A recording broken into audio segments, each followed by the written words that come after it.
des milliers d'Algériens ne pourront plus venir en France. Des décisions qui ont été prises par le président français Emmanuel Macron dans sa lettre qu'il a adressée au gouvernement français. La décision de sanctionner une partie de la population algérienne a été prise par la présidence française. Il s'agit du fameux visa D. Emmanuel Macron a stoppé hier la délivrance du visa D pour tous les demandeurs algériens. Le visa C, visa de court séjour, et le visa D, c'est le visa de long séjour. Le visa de long séjour, c'est le visa qui permet à une Algérienne ou un Algérien de séjourner, de s'installer en France pour une période d'au-delà de 3 mois. Qui sont les Algériennes et les Algériens qui ne pourront plus venir en France? D'abord les étudiants. Pour aller étudier en France, il faut rester plus de 3 mois. Il faut une année renouvelable. Les étudiants algériens ne sont plus les bienvenus en France. Deuxième catégorie, c'est le regroupement familial. Et ça, c'est une catastrophe. Cette procédure nécessite quoi? Elle nécessite un visa D, un visa de long séjour. Or, ce visa a été bloqué. L'immigration algérienne en France, elle est essentiellement une immigration familiale. Le motif familial est la première raison qui pousse les Algériens et les Algériens à venir en France. Vous imaginez, vous êtes résident en France, votre épouse elle est en Algérie, vous ne pouvez pas la ramener parce que les autorités françaises ont bloqué le visa long séjour. Donc, c'est fini. Khlas. Des milliers d'Algériens ne pourront plus venir en France. La décision elle est passée inaperçue parce que les Algériens et les Algériens n'ont pas encore compris la portée des décisions qui ont été prises par le président français Emmanuel Macron dans sa lettre qu'il a adressée au gouvernement français et à son premier ministre François Bayrou.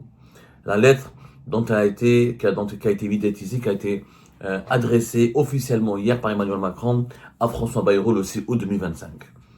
On a parlé beaucoup de la fin de la liberté de circulation pour les dirigeants algériens en France, c'est-à-dire la suspension. Jusque-là, les autorités françaises avaient gelé ou avaient encadré des privilèges qui étaient contenus dans les accords de 2007 et de 2013 qui permettaient aux détenteurs de passeports diplomatiques et de passeports de service, ce sont les dirigeants algériens et leurs familles qui ont les passeports diplomatiques et les passeports de service, de pouvoir circuler en France et d'accéder au territoire français et donc à l'espace Schengen sans se soumettre à l'obligation d'avoir un visa.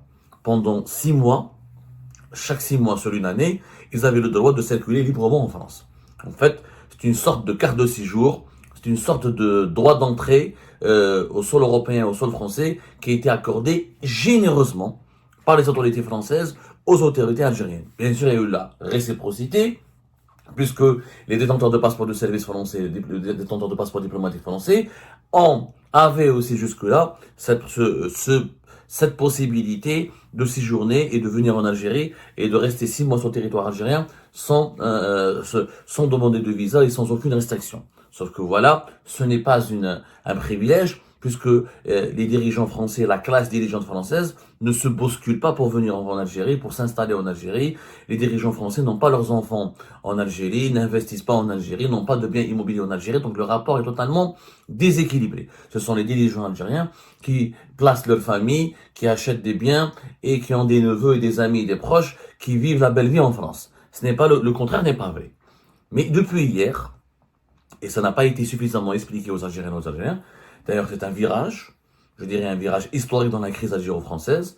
C'est la première fois qu'une décision a été prise par les autorités françaises et qui touchera directement et qui impactera directement des milliers d'Algériens et d'Algériens. Jusque-là, la crise, l'impact de la crise entre l'Algérie et la France était uniquement sur les dirigeants algériens. Cet impact se limitait à la nomenclature, c'est-à-dire aux dirigeants algériens, à leurs familles, à leurs proches, les dirigeants civils et militaires.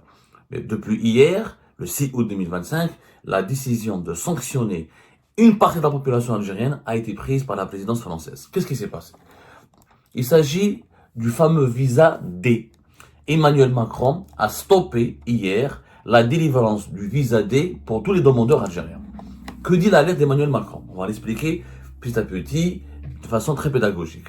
Macron dit ceci dans sa lettre d'hier.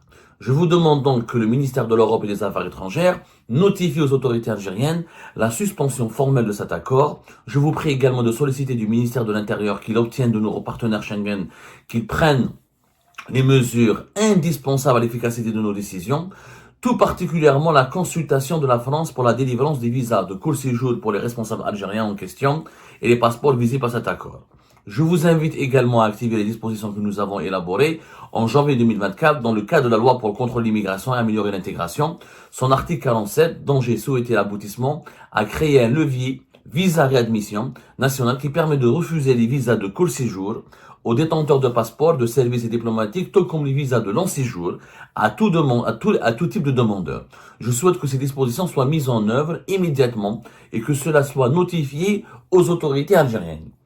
La phrase « tout comme les visas de long séjour à tout type de demandeur » n'a pas été malheureusement suffisamment expliquée aux Algériens et aux Algériens. Ça ne concerne pas les dirigeants algériens, les visas de long séjour. Il y a deux types de visas. Il faut le savoir, deux types de visas. Le visa C, visa de court séjour, et le visa D, c'est le visa de long séjour. Les visas de court séjour seront toujours autorisés à être délivrés aux demandeurs algériens, aux Algériens et aux Algériens qui voudront venir en France pour un visa de court séjour. Le visa de long séjour, c'est le visa qui permet à une Algérienne ou un Algérien de séjourner, de s'installer en France pour une période au-delà de 3 mois. Donc, pour une période au-delà de 3 mois, ce visa, c'est le visa D, un visa de long séjour, est obligatoire. Il faut le demander au niveau des consulats de France en Algérie avant de pouvoir voyager sur le territoire français. Alors, qui sont les Algériens et les Algériens qui sont concernés par cette mesure? C'est-à-dire, qui sont les Algériens et les Algériens qui ne pourront plus venir en France? Et puisque la délivrance du visa long séjour a été stoppée et bloquée par Emmanuel Macron. D'abord, les étudiants. Les étudiants ont besoin d'un visa long séjour. Il faut aller demander le visa D pour pouvoir s'installer en France. Parce que pour aller étudier en France, il faut rester plus de 3 mois. Il faut une année renouvelable. Il faut avoir un cursus de 2 ans, 3 ans, voire plus. Donc, il faut un visa long séjour. On ne vient pas étudier en France avec un visa de court séjour. Donc, les étudiants algériens ne sont plus les bienvenus en France. Si cette décision est appliquée telle qu'elle. Maintenant, est-ce que le gouvernement français, est-ce qu'Emmanuel Macron va apporter des ajustements et va dire ah non finalement on va pas exclure les étudiants, c'est possible, mais telle qu'elle a été formulée, c'est la suspension des visas long séjour. Il n'y aura pas d'étudiants algériens qui pourraient venir à la prochaine rentrée universitaire étudier en France. Et les étudiants, c'est pas les fils et les filles des dirigeants algériens, ce sont les enfants du peuple et malheureusement, ce sont des milliers. On a plus de 30 000 étudiants algériens ici en France. On est la troisième communauté universitaire après les Chinois et les Marocains. Aujourd'hui, cette communauté universitaire elle sera totalement ébranlée et les milliers d'Algériens, des étudiants algériens qui voudraient venir étudier en France, parce que la France, elle permet d'avoir accès à des formations de qualité à des prix extrêmement abordables par rapport au Canada, la Grande-Bretagne, aux États-Unis, les autres grands pays occidentaux ou asiatiques. Donc, les étudiants algériens sont exclus du territoire français. Ils ne pourraient plus venir en France puisque les visas long séjour seront stoppés. Deuxième catégorie, c'est le regroupement familial. Et ça, c'est une catastrophe. Les regroupements familiaux ou les candidats au regroupement familial seront écartés. Ils sont mis à l'écart. Quand un Algérien qui vit en France, quand il se marie avec une Algérienne qui vit en Algérie, ou lorsqu'une Algérienne qui réside en France, quand elle veut se marier avec un Algérien en Algérie, pour faire un regroupement familial, pour que les Algériennes et les Algériens puissent ramener leurs conjoints sur le territoire français, il faut passer par une procédure de regroupement familial. Cette procédure nécessite quoi? Elle nécessite un visa D, un visa de long séjour. Or, ce visa a été bloqué. Et je rappelle que l'immigration familiale, que l'immigration algérienne en France, elle est essentiellement une immigration familiale. Le motif familial est la première raison qui pousse les Algériens et les Algériens à venir en France. Les statistiques sont très claires là-dessus. Il faut savoir, je vous donne un exemple, en 2024, 54,6% des Algériennes et des Algériens qui se sont installés en France sont venus en France pour des motifs familiaux, pour le regroupement familial, ou pour rejoindre des parents, ou pour rejoindre des conjoints, ou pour se marier, ou pour fonder une famille en France. 54,6%, presque 60%. C'est-à-dire qu'on ne vient pas en France d'abord pour étudier, on ne vient pas en France d'abord pour travailler, on vient en France pour rejoindre et fonder une famille. 54,6%. Donc, des milliers d'Algériens ne seront plus autorisés à faire du regroupement familial et à ramener leurs conjoints en France. Ça veut dire que des milliers d'Algériens ne pourront plus retrouver retrouver leur famille, ni fonder leur famille en France. C'est plus possible. C'est quand même inquiétant. Ça veut dire qu'on a mis à l'écart des milliers d'Algériens. L'impact sera fatal. Vous imaginez, Wahed Meskin Zououj avec une Algérienne et il peut pas la ramener. Je parle des Algériens résidents. Maintenant, il y a les binationaux, c'est autre chose. Pour les binationaux, on les appelle les conjoints de Français. Les conjoints de Français, grâce aux accords de 68, on n'a pas besoin officiellement d'un visa de long séjour. Avec un visa court séjour, on peut venir. Sauf que maintenant, certaines préfectures commencent à exiger un visa de long séjour. Et d'ailleurs, il y a une réflexion ici en France pour amender cette disposition des accords de 68 et pour exiger aux franco-algériens qui veulent ramener leurs conjointes ou conjoints de passer par le processus d'un visa de long séjour. Donc, même les conjoints de Français peuvent être menacés dans les semaines ou mois à venir et ça risque de bloquer les mariages et les regroupements familiaux de plusieurs milliers d'Algériennes et d'Algériens. Donc c'est un cauchemar pour les Algériennes et les Algériens. Vous imaginez, vous êtes résident en France, votre épouse elle est en Algérie, vous ne pouvez pas la ramener parce que les autorités françaises ont bloqué le visa long séjour. À la limite, elle va demander un visa court séjour, mais elle ne peut pas séjourner en France, elle va devenir clandestine, elle va devenir en situation irrégulière, c'est l'épouse de l'Algérien qui réside en France dépasse la période de 3 mois. C'est des complications extrêmement lourdes. Ce sont des sanctions, c'est la première fois, ce sont des sanctions qui visent directement la population algérienne. Les regroupements familiaux, les étudiants, ça ne touche pas uniquement les fils et les enfants de la nomenclature. Là, c'est des mesures qui vont avoir un impact direct sur la population. D'autres catégories ont besoin, bien sûr, pour un visa de long séjour. Quand, par exemple, on veut travailler en France, pour un contrat de travail, etc., un cadre algérien, une ingénieure ou une compétence algérienne veut aller travailler en France, il a besoin d'un visa de long séjour. Ce n'est plus possible. Les artistes, les chercheurs, les imams qui doivent aller travailler dans les mosquées ici en France ont besoin d'un visa de long séjour. Toutes ces personnes, toutes ces catégories d'Algériennes et d'Algériens sont exclues du territoire français. Parce que Macron a stoppé le visa D. Ça aura des lourdes conséquences. Donc, à cause de cette crise algéro-française, à cause de ce bras de fer d'Abdelmajid Tebboune et de son clan avec les autorités françaises, des milliers d'Algériens et d'Algériens seront privés de possibilités d'étudier en France, seront privés de rejoindre leur famille et leurs proches en France, ne pourront pas se marier avec leurs conjoints en France, ne pourront plus aller travailler en France. Donc, c'est une perte énorme pour les Algériens et les Algériens, parce que la France constitue un centre d'intérêt important. Encore une fois, la France n'est pas le Maroc, n'est pas la Tunisie, n'est pas les Émirats, n'est pas la Libye, n'est pas le Mali. C'est pas un pays avec lequel nous n'avons pas beaucoup d'intérêt. Il y a 5 millions de personnes qui ont une relation directe ou indirecte avec l'Algérie qui vivent en France. Donc, c'est fini. Khlas.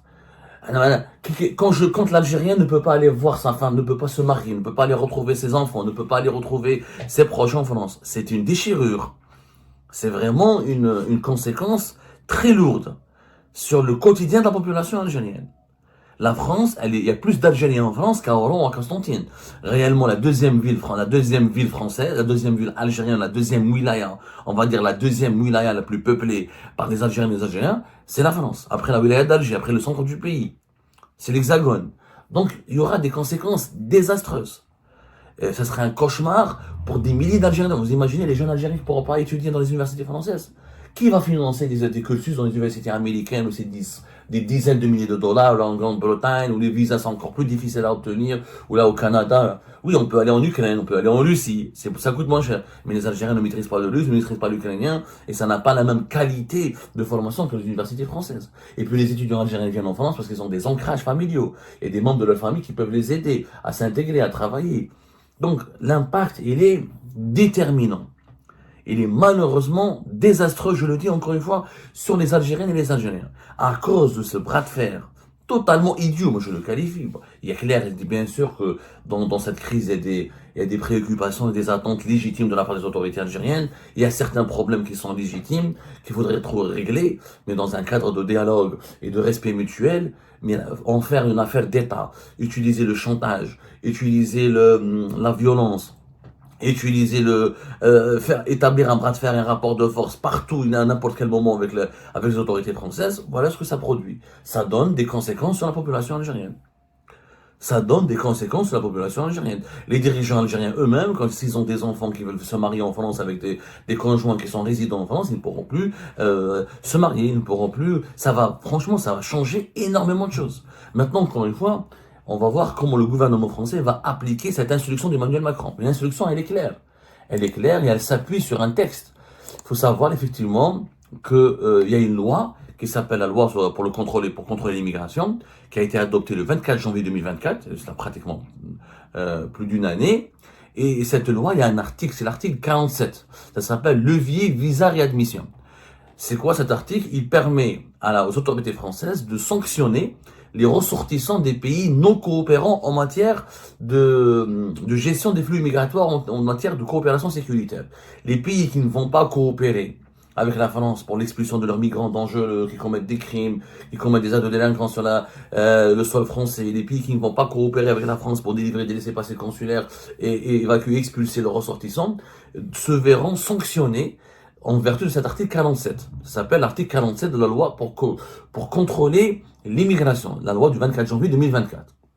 Donc cette disposition, elle permet de refuser les visas aux ressortissants des pays non coopérants, pour les titulaires des passeports diplomatiques, comme pour les dirigeants des pays non coopérants, comme pour la population. Donc la France n'a pas stoppé tous les visas, elle a stoppé les visas de long séjour, le visa D, le visa C pour le moment, il est toujours maintenu. Sauf que Emmanuel Macron le dit lui-même dans sa lettre, la délivrance des visas a chuté de 30% depuis le début de la crise politique entre l'Algérie et la France. Et lui, il impute la responsabilité de cette chute aux autorités algériennes, parce qu'il dit que les autorités algériennes ont renvoyé, ils ont bloqué, ils ont renvoyé ou refusé d'accréditer un certain nombre de diplomates français, ce qui a perturbé le fonctionnement des consulats, des services consulaires français. Donc il y a eu une chute de 30%. Mais cette chute, elle va s'aggraver dans les jours à venir. Plus la crise va durer, plus la délivrance des visas va encore chuter ou va encore baisser significativement. Ce qui signifie qu'on se dirige vers un taux de refus qui va dépasser les 50% d'ici le mois de septembre. Et si ça continue, d'ici la fin de l'année, on peut se retrouver avec plus de 50% de taux de refus. Donc même le visa court séjour va devenir précieux et pratiquement introuvable. En réalité, ce sont les Algériens et les Algériens qui seront blacklistés et qui seront exclus totalement du territoire français et de Schengen. Et on va pas me dire maintenant qu'on pourra demander le visa aux Italiens. Les Italiens ne donneront jamais autant de visas aux Algériens comme les Français. Les Espagnols ne feront pas de même pour une raison très simple. C'est que les Italiens et les Espagnols n'ont pas de relation démographique, ni historique, ni culturelle avec l'Algérie. On parle pas leur langue, on a uniquement des intérêts économiques avec eux. Il n'y a pas de grande communauté algérienne en Italie et en Espagne. Et puis les gouvernements espagnols et italiens sont des gouvernements qui adoptent des séries de luttes contre l'immigration. Ils contrôlent énormément l'immigration. Et t'as pas de motif. Tu peux pas dire aux Italiens, je vais me marier en France, donnez-moi un visa en Italie. Et les Italiens veulent leur demander un visa en français. Ne viens pas, c'est quoi le motif? C'est quoi le motif? Les Italiens ne sont pas du tout généreux en visa. Peut-être ils donneront des visas de court séjour pour certains dirigeants algériens, ou pour le bas peuple, pour les communs des mortels. En Algérie, malheureusement, il n'y a que la France qui permettait aux Algériens et aux Algériens de voyager à travers le monde et d'intégrer l'espace Schengen. Uniquement la France. Il n'y a que la France et la Turquie qui délivrent beaucoup de visas aux Algériens et aux Algériens. Tous les autres pays, c'est au compte-gouttes et avec des quotas très limités. Les chiffres, les statistiques le démontrent amplement. Donc c'est pas la peine de nous dire, la France nous ferme ses portes, on va aller en Espagne, on va aller en Italie. Oh, vous allez voir que ni l'Espagne ni l'Italie, d'abord ces deux pays n'ont jamais ouvert leurs portes aux Algériens et aux Algériens. La France quand même délivre plus de 200 000 visas.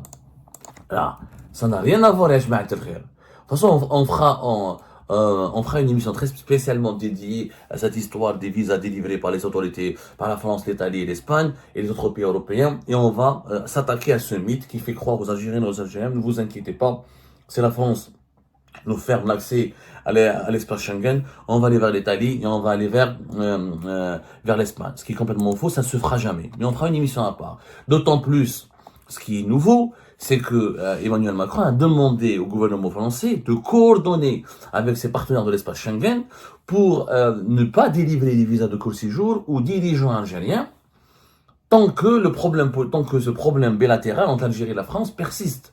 C'est-à-dire qu'il y a un mécanisme de solidarité entre les pays de l'espace Schengen que la France veut utiliser, veut enclencher pour ne pas permettre aux dirigeants algériens de contourner la France et d'aller vers d'autres pays européens pour demander des visas Schengen. Et ben c'est la fin de cette vidéo les amis. Je vous remercie comme d'habitude pour avoir suivi jusqu'à la fin. N'oubliez pas de nous laisser vos commentaires et vos réactions sur la vidéo et de vous abonner à la chaîne si vous n'êtes pas encore abonné. Et merci aussi pour vos commentaires et vos discussions très animées dans la section des commentaires. Donc, vous n'oubliez jamais de décortiquer bien un sujet sur tous les points qui ont été abordés dans la vidéo et ça fait vraiment plaisir quand moi-même je ne fais pas de commentaires, je m'appuie sur vous pour que vous puissiez bien expliquer les choses et en faire des discussions civilisées et dans tout le respect possible. Donc voilà, merci beaucoup et à la prochaine dans une nouvelle vidéo. Au revoir.